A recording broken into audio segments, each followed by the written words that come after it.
عن أبي هريرة رضي الله عنه قال قال رسول الله صلى الله عليه وسلم يلجنو إيلر الأبو هريرة دوتق أثقل الصلاة على المنافقين صلاة العشاء وصلاة الفجر بق الله منافق ناخن خل لامزة حور لامزة عور لامز يلجنو عليه الصلاة والسلام منافق استجنا خل لامزة حور لامز عور لامز يلجنو عليه الصلاة والسلام قرطبي صباح حقح بوصل دينها قرطبي تفسير لورش تفسير قلت ترجع لور جين دويز قرآن ما عندنا ولج قرطبي صباح حلق دعبغن بولج عالم شناها خويز وذلك لأن صلاة العشاء تأتي وقد أتعبهم عمل النهار منافق ناخن خلهم دخل بحور لامز وحديث شرح دي شو قرطبي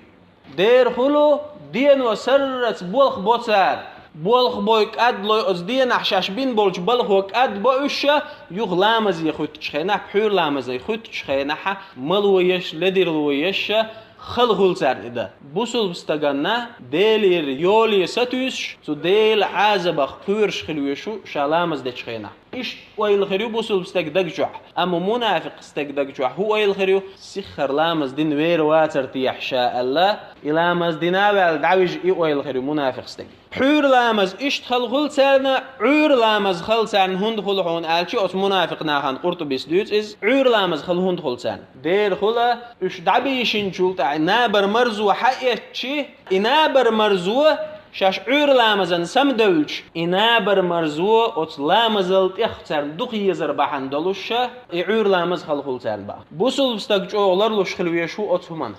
بق الله شامل دق بولخ بنح شامل جوق أدول لحقة بحور لامز شادش خينح ديل دقح ولش ديز سوا ديلي ويرزن عور لامزن شاغتشي إذا مال حقيقة لدير در أسأل يوخ دعوي جات سويزيس نجح سن شاسم علي خاخ وشقيتم شوح إيولش يغني يدعويجي عور لامز سدش تنغلقش ديك دات بق الله تندلي بوسل بستجة شاعور لامزنا بحور لامزنا غوبل وير ولش دلهما عدو تشخلويشو بالخرط أوي أن إز سرت بولخ بن أدو اللي إز بحور لامز مدين دعوي جروسو بحور لامز مدين سو دعت ويجح عور لامزن سو غطل روات دعوي جويز صدع ديسو نجا حسن يصدع شيء يغطل شواتي عور لامزن تاقشا بيش بولخ جيم كزيق ببيزسو هندا سيلح ولش الله هو دنيا نشو شين عبادة تداخيتين دو